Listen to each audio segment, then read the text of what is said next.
The air in the combat arena reeked of sweat metal, and something acrid that Nathan Carter couldn't quite place, the scent of alien physiology maybe, or the stench of arrogance. The towering forms of his fellow cadets loomed around him, their non-human eyes filled with amusement, contempt, or worst of all, boredom. He was the only human at the Galactic War Academy, and to them he was nothing more than a curiosity, a weak, soft creature in a school of warriors. Instructor Zelvier's voice cut through the murmur of the assembled crowd. Next match, Cadet Carter versus Glactar. A ripple of laughter moved through the gathered aliens. The Glactar were massive reptilian warriors with hardened exoskeletal plating and a battle tradition stretching back millennia. The cadet stepping into the ring opposite Nathan was nearly 3 times his mass, scarred from years of training and combat exercises. He didn't bother acknowledging Nathan as an opponent. He simply cracked his knuckles and waited for the signal to begin. Nathan exhaled slowly, ignoring the odds, ignoring the expectations. His entire species had been dismissed by the Academy, written off as physically inferior. The Galactic Alliance had only recently even allowed humanity into its ranks, and not because of their strength, but out of some misguided gesture of inclusion. That was their first mistake. The fight began. Glactar moved like a force of nature, a battering ram of muscle and exoskeletal plating. His fists were the size of Nathan's head, his reach nearly twice as long. The first blow came so fast Nathan barely registered it before it slammed into his ribs. The impact lifted him off his feet and sent him skidding across the floor. Laughter erupted from the watching cadets. Nathan gasped, trying to find breath, his ribs on fire. He knew they weren't broken yet, but another hit like that and they would be.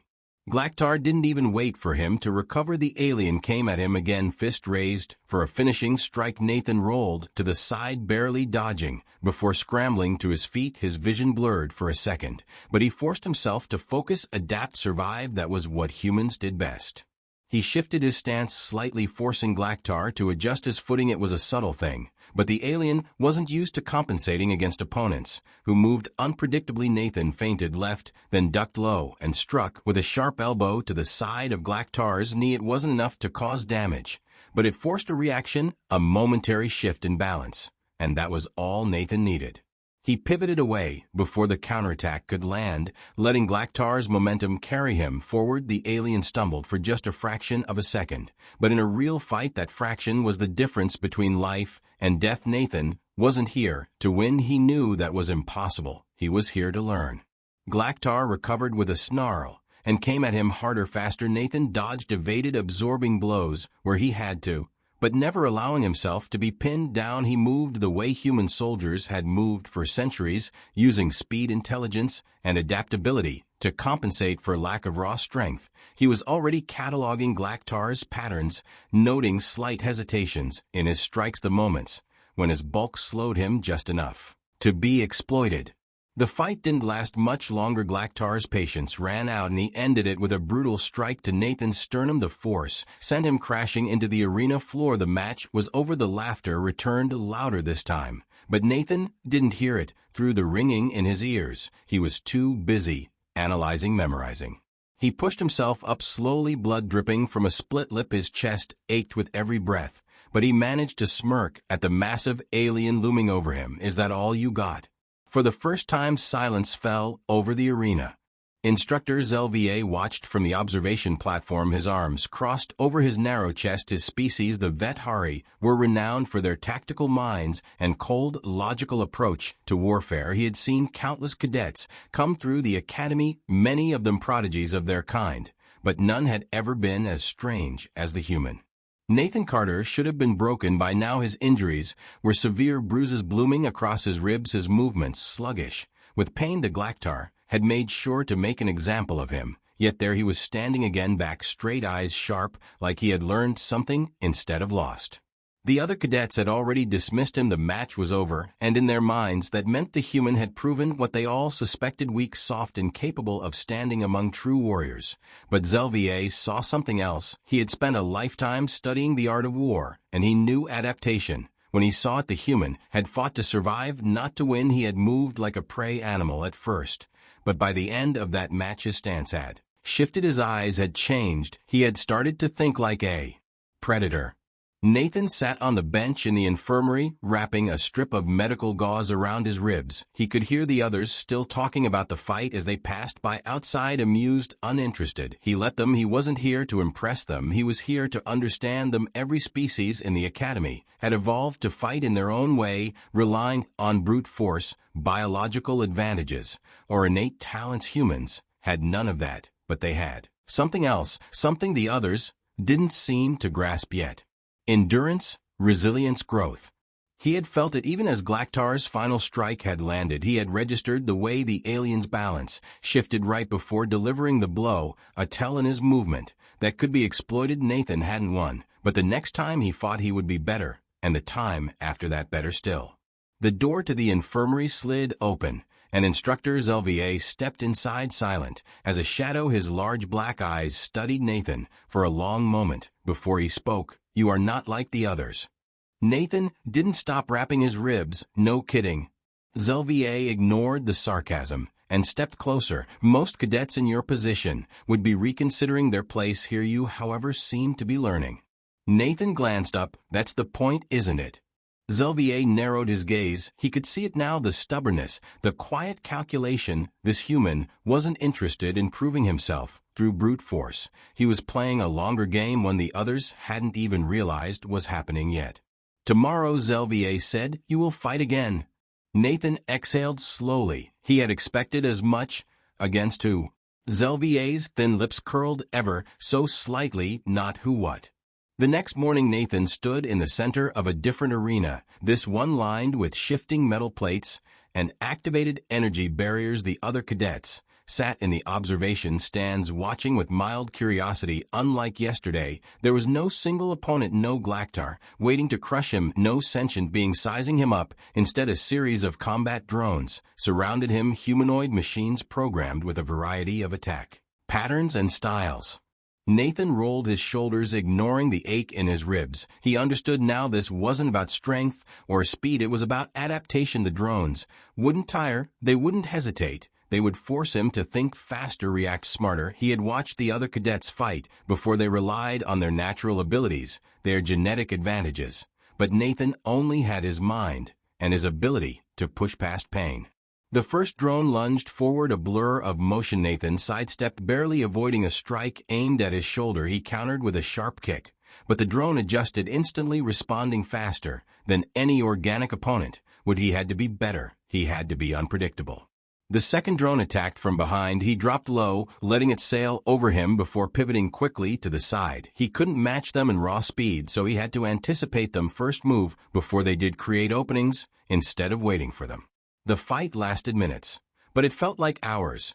By the time the drones finally powered down, Nathan was on his knees, gasping for breath, sweat dripping from his brow. The room was silent. The cadets watching from above had expected him to fail quickly, to be overwhelmed instantly. But he hadn't. He had lasted longer than any of them predicted, longer than any of them thought possible.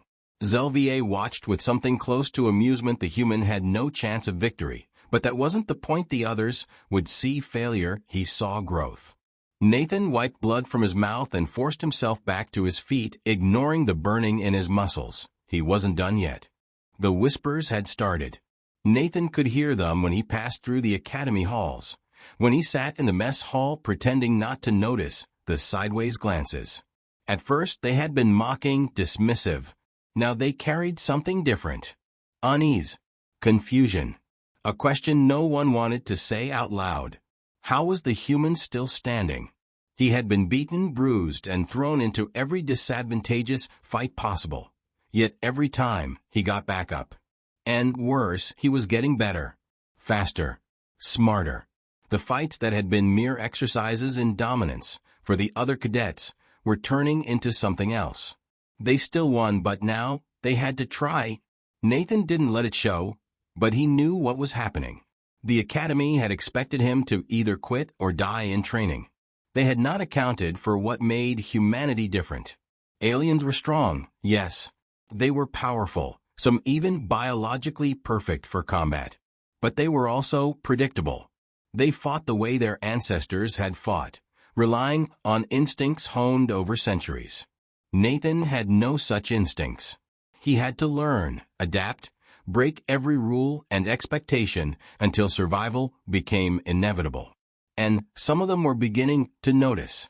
Kareshk, the Varkesh warrior who stood near the top of the cadet rankings, had taken an interest. Nathan could feel the alien's gaze on him, analyzing, calculating.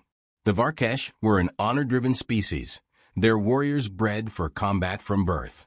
Kareshk had never needed to learn how to fight. He had simply been made for it. Nathan was something else, something that wasn't supposed to exist. The challenge came 2 days later. Nathan had been heading back from the training facilities, every inch of his body aching from another brutal sparring session against the combat drones, when the alert flashed across the Academy network. A new match had been scheduled. Mandatory viewing. His name was on it. So was Kareshk's. He arrived at the arena to find it already packed with cadets. The anticipation in the air was different this time. There was no amusement, no laughter at the human's expense. They wanted to see how long he would last. Some of them, he realized, wanted to see if he would win. Kareshk stood in the center of the arena, his golden armor gleaming under the artificial lights. He was taller than Nathan by at least a foot, his physique engineered for battle. Every muscle fiber had been sculpted through centuries of genetic perfection. He carried no weapons. He didn't need them. His kind were weapons.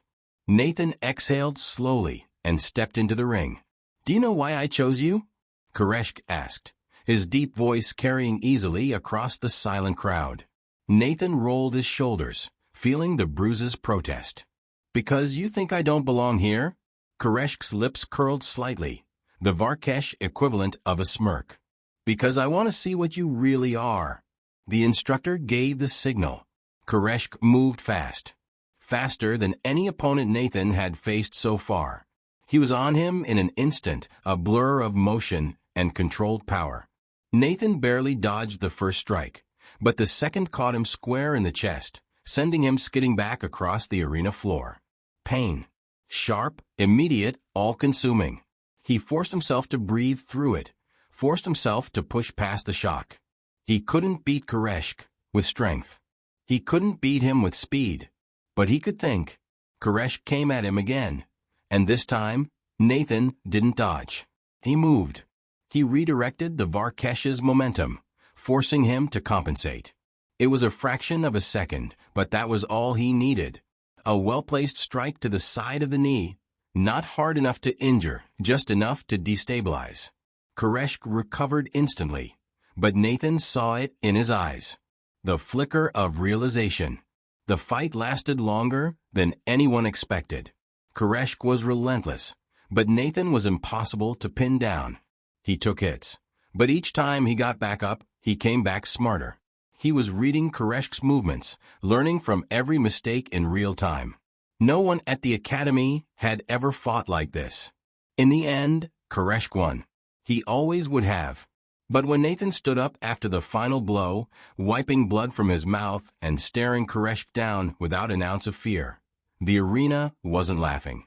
They were silent, because for the first time, the aliens watching had to consider a terrifying possibility. The human wasn't just surviving. He was evolving. You said, the jungle was alive with sound. Nathan crouched low in the underbrush, listening. Alien insects buzzed in the humid air. Distant creatures howled through the dense foliage. And somewhere beyond the trees, his hunters moved. Heavy footfalls crushed branches, the sound of shifting armor scraping against thick vegetation. The others were struggling against the environment, but Nathan was thriving in it. The War Academy's survival drill was meant to be a test of endurance, tactics, and tracking ability. Teams had been divided and thrown into the wilderness, where they were expected to outmaneuver each other using their natural strengths. Most species relied on their biology, brute strength, enhanced senses, or raw durability. Nathan had none of that, and that was why he was winning. He had disappeared almost as soon as the exercise began. While the other cadets relied on instinct, he had mapped the terrain, learned the patterns of local wildlife, and most importantly studied them.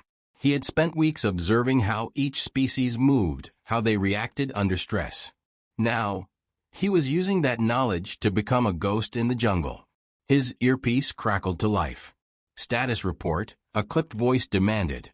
It was Instructor Zelvier, monitoring the exercise from the command station.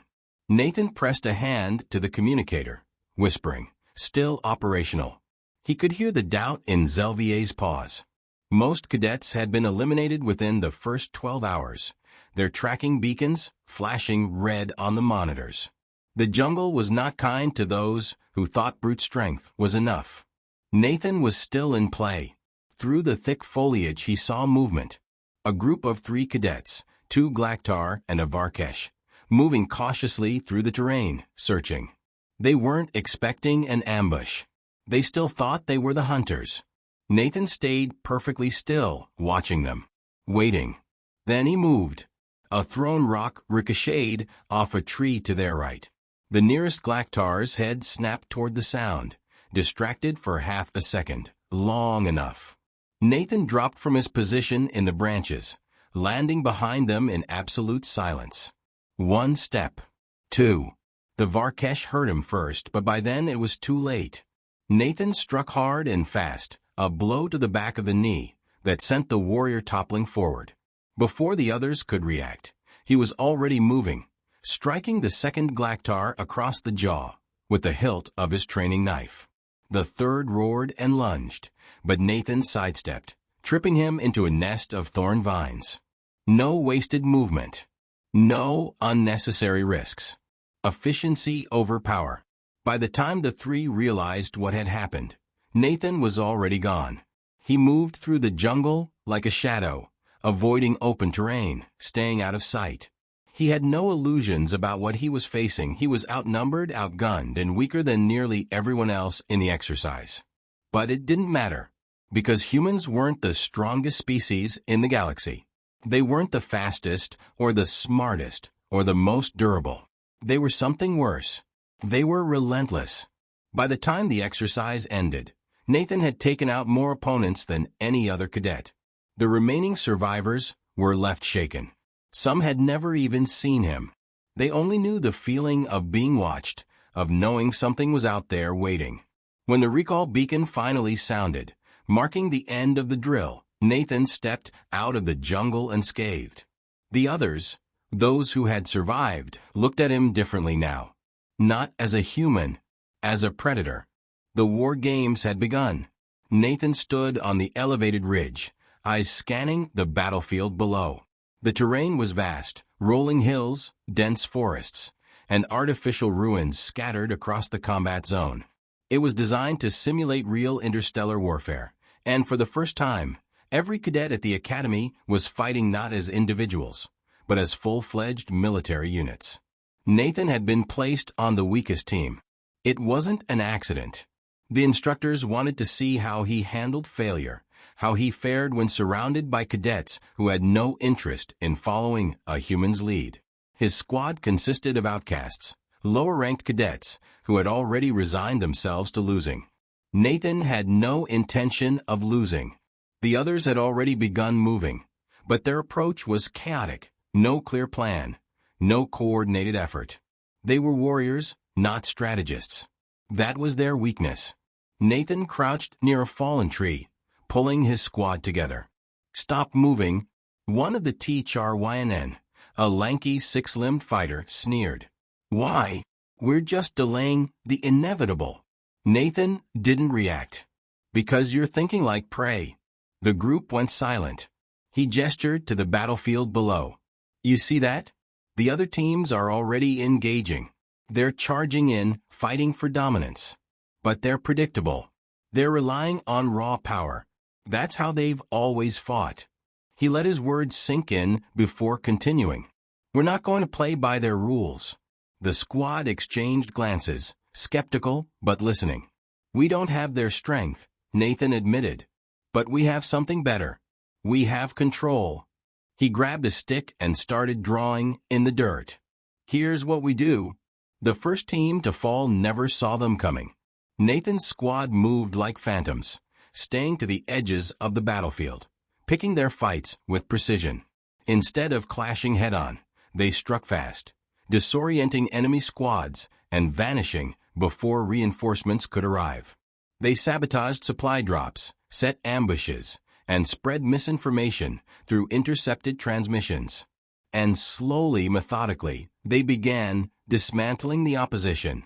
Nathan's heart pounded as he crouched behind cover, watching a group of elite Varkesh warriors sweep through the ruins below. They had been dominating the games since the first hour, overwhelming squads with superior strength and speed. Now, they were walking into a trap. Nathan signaled his squad. 3 quick flashes from his wrist beacon. Go! The first explosion rocked the ground, a controlled blast that sent plumes of dust and debris into the air. The Varkesh scattered, momentarily blinded, just as planned. Nathan moved, weaving through the wreckage, striking from the shadows. His squad followed suit, taking down their enemies before they could regroup. It was over in minutes. The strongest team had been eliminated. The cadets watching from the observation deck were silent. Nathan wiped sweat from his brow, surveying the battlefield. There was only one squad left standing between them and victory. Koreshk's team. The final battle was brutal. Koreshk was no fool. He had seen what Nathan had done to the others. He didn't underestimate him anymore. His squad fought with discipline, forcing Nathan's team into direct combat. It was exactly what Nathan had wanted to avoid, but he had prepared for it.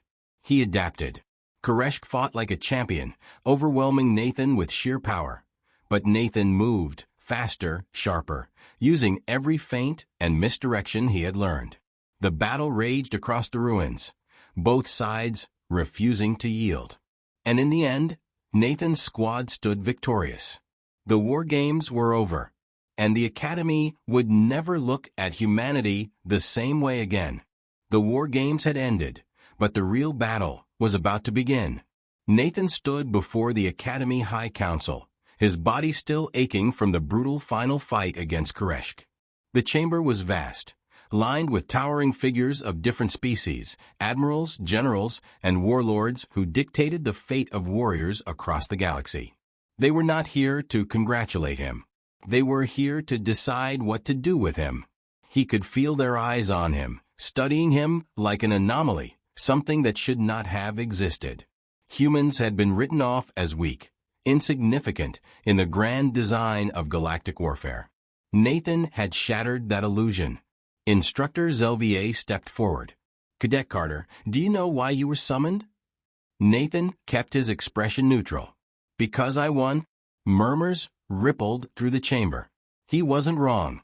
His team, considered the weakest at the start, had outmaneuvered, outlasted, and outthought the best warriors in the Academy. But that wasn't why the Council was concerned. It wasn't just that he had won. It was how he had won. Zelvier studied him for a long moment before turning to the gathered leaders. The war games were never meant to be about individual victory. They were designed to showcase the combat philosophies of each species. To demonstrate predictability, he gestured toward Nathan. This human has proven that he is anything but predictable. A Varkesh general narrowed his slitted eyes.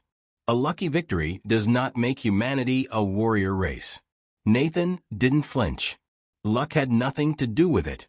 The general's gaze darkened, but Zelvier raised a hand to silence him. "Cadet Carter, the Council is not merely questioning your performance. They are questioning the implications of your success." Nathan exhaled slowly. He understood now. The Academy wasn't afraid of him. They were afraid of what he represented. One human had entered their ranks as an underdog, as something beneath notice. He had been tested, beaten, and pushed beyond his limits. And instead of breaking, he had learned, adapted, overcome. If one human could do this, what would happen if more came? A THRYNN admiral leaned forward, his many eyes unblinking. "What is it that makes your kind so difficult to subdue? You lack the strength of the Glaktar, the precision of the Vethari, the resilience of the Varkesh, yet you have defeated them all. Explain." Nathan considered his answer. He thought about the fights, the war games, the moments where he should have lost but didn't. And then he realized. "You fight to prove you're the strongest," he said. His voice was calm, but it carried across the chamber. "Every species here has spent centuries refining their combat abilities, mastering their natural advantages. You've trained to dominate, to overwhelm. But humans, we don't fight to prove strength." He let the words hang in the air before finishing. "We fight to survive." Silence. The council members exchanged glances, some contemplative, others uneasy. Koreshk, standing at the edge of the chamber, let out a low chuckle. It wasn't mocking. It was approval. Zelvier turned back to the council. "The decision is yours. Do we recognize humanity as a warrior race? Or do we make the mistake of underestimating them again?" A long pause. Then the Varkesh general, the same one who had dismissed Nathan earlier, spoke. His voice was measured, but the weight of his words was undeniable. "Let it be known," he said slowly, "that from this day forward, humanity shall not be ignored." Nathan stood still, unreadable. But deep inside he knew this was only the beginning.